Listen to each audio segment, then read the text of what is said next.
Real food flavor delivery via focused ultrasound.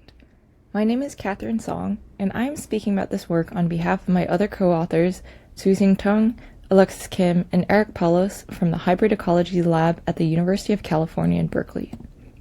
Füpop is a technical platform that provides one approach for building future in-mouth taste experiences using real food. The name Füpop comes from its two components. First, a focused ultrasound, or FU, transducer that is placed outside the cheek. This can be integrated into existing electronics that are used near the face. And second, poppable liquid food spheres that are enclosed in an edible pouch that can be placed inside the mouth against a cheek. In this talk, I will discuss the motivation and context for Füpop, how Füpop works and how to make it, ex vivo and preliminary in vivo characterization, and applications. So first, some context. Food and flavors are an integral part of our world, yet taste remains a fairly underexplored sense in interaction design. There's a burgeoning field of human-food interaction, or HFI, that encompasses much inspiring work that has begun to integrate taste into interactive systems. One approach, shown on the left, is to emulate taste with electrical current and heat. Another approach, in the middle, is to concoct lickable displays that create real-time combinations of electrolytes mimicking 5 basis flavors, that is salty, acid, bitter, umami, and sweet flavors. And most recently, there have been demonstrations of taste retargeting, whereby liquid chemical modulators delivered into the mouth via small tubes can alter the perceived taste of a certain food. With Füpop, we were interested in building off of this kind of work in two fundamentally different ways. First, could we use real, edible, and nutritive foods that are not illusory or synthetic? And secondly, could we create an edible interface that can be activated wirelessly without the need for electronics or tubes to enter the mouth? We were able to do this using a somewhat unlikely marriage of innovations from medical technology and molecular gastronomy. So this is how it works. So from the medical space, we take a focused ultrasound transducer as the key component that allows us to operate safely through heterogeneous skin and tissue. Our focused ultrasonic transducer is a piezoelectric disc approximately 2 centimeters in diameter with a resonant frequency of 4.3 megahertz. Unlike a normal piezoelectric disc, however, it is concave in shape, and this allows the ultrasonic energy it creates to be transmitted through a medium and focused onto a region at a certain focal depth instead of being entirely scattered. By adjusting the voltage level of the pulses we send through the transducer, we can change the amount of energy or force exerted in the focal region. A similar principle, but with of course much higher powers and more advanced equipment, has been used in medicine to non-invasively selectively destroy cancerous tumors and trigger the release of ingested capsules for targeted drug delivery. Our idea here was to use this focused ultrasound to trigger the release of flavor capsules inside the mouth. Now, to make the capsules themselves, we leverage a technique for molecular gastronomy called reverse spherification, which is used to make spheres of sweet and savory liquid foods for unusual food experiences. You might be familiar with things like fruit caviar, cocktail spheres, and popping boba. And so the way that this works is that you take some liquid food or juice and add a little bit of calcium to it, for example in the form of calcium lactate, which is a colorless and odorless food additive. You can then take a drop of this and put it in a bath of sodium alginate, which is a seaweed-based thickener often used to make jellies. Well, the calcium in the drop will react with the alginate in the bath, forming a gelatinous skin around the drop that is actually not soluble in water and doesn't melt very easily. And the longer the drop is left in there, the thicker and more robust the skin becomes. So here's a video of this process, which we use to make different flavor spheres for Füpop. We drop our calcium-enriched juice into an alginate bath, and after a few seconds we remove it with a slotted spoon and wash it in water to stop that reaction. We can then take the resulting sphere and handle it by hand. But with some mechanical pressure, we see that it pops open. And so the force with which the sphere pops open increases with the time it soaks in that sodium alginate bath. And the idea here is that by packaging together spheres of multiple different kinds of soak times, which we can do with potato starch or rice paper, we can design pouches whereby a predetermined sequence of flavors can be released with increasing forces, which we trigger with the focused ultrasound transducer that I discussed previously.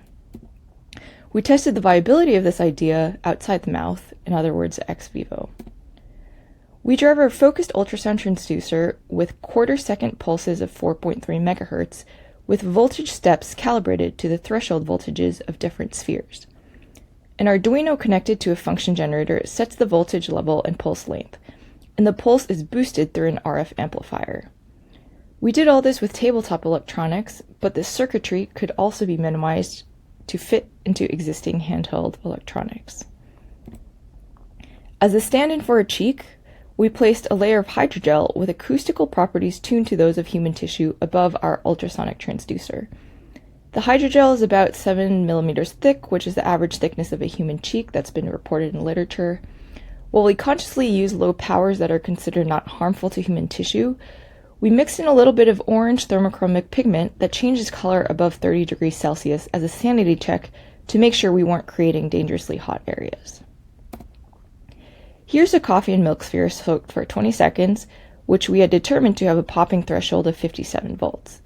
We set it above the threshold voltage, the sphere bursts open and releases its contents, but if we apply a lower voltage, say 37 volts, the sphere does not burst. And here's a demonstration of a two-flavor pouch comprising a cranberry juice sphere soaked for 20 seconds and a coffee sphere soaked for 45 seconds. When the 60-volt pulse is applied, the cranberry sphere bursts open but not the coffee sphere, and then when the 80-volt pulse is applied, the coffee sphere bursts open. We also created pouches of up to 4 flavors and observed that spheres similarly burst in the order of increasing alginate soak time as we expect, as we increase the voltage of the ultrasonic pulses. We further tested this in a dental typodont model with 23 flavor pouches and again found that the pouches reliably burst in the expected order, both when the mouth was held open and when it was held closed. So with this, we tested this on ourselves to gather some preliminary in vivo insights. We attached the pouch to our cheek with a bit of tissue glue and held it in our mouths for 45 minutes. It was a little bit uncomfortable at first, but after a few minutes it was quite ignorable, and there were no discernible flavors leaking into the mouth. We were able to eat, drink, and talk. We also actually tried bursting broccoli juice spheres in our mouth from an ultrasonic transducer that we held on the outside of our cheeks, and we confirmed that we could indeed burst the spheres through a real human cheek. There is no pain, noise, or mechanical sensation noted when this happened.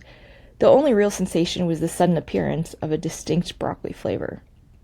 Of course, we're very eager to run a full user study to tease out person-to-person variances and also better understand Füpop's experiential potential. So, what are applications? One pretty apparent property, and you can argue limitation, is that the designer has to predetermine the sequence of flavor deliveries, with the lowest threshold sphere always popping first and the highest threshold sphere always popping last. Future work might overcome this, for example by using more complex electronics to spatially align and focus ultrasonic energy on individual spheres, or we might be able to use some kind of frequency modulation scheme whereby we can leverage unique resonant frequencies of each sphere's geometry. In the meantime, there are still several applications for which the system as is might find use. For example, we could integrate Füpop's electronics into or offer as a clip-on accessory for cell phones or headphones, which are already positioned on or near the cheek when conventionally used. We might imagine that friends could exchange Füpop pouches and send one another these choreographed flavor experiences, maybe as part of some multi-sensory memory message of a shared food experience. Similarly, Füpop could be integrated into head-mounted displays for virtual or augmented reality applications. Aligning what the user sees with what they taste can increase their feeling of immersion and presence through a virtual walkthrough, or Füpop might be used intentionally to create sensory misalignment for a more unusual or jarring experience. Looking forward, we can also imagine more possibilities where spheres can be filled with fizzing liquids or ones that react with one another to create dramatic foaming, temperature changes, or other sensations in the mouth that are not strictly taste. Perhaps Füpop could also be integrated into medical or personal health applications, such as taste assessment or retraining protocols for patients who experience a loss of taste after an infection or nutritional deficiency. In conclusion, we have presented Füpop, a technical platform that leverages focused ultrasound to wirelessly, sequentially burst different flavor spheres contained in a pouch placed inside the mouth.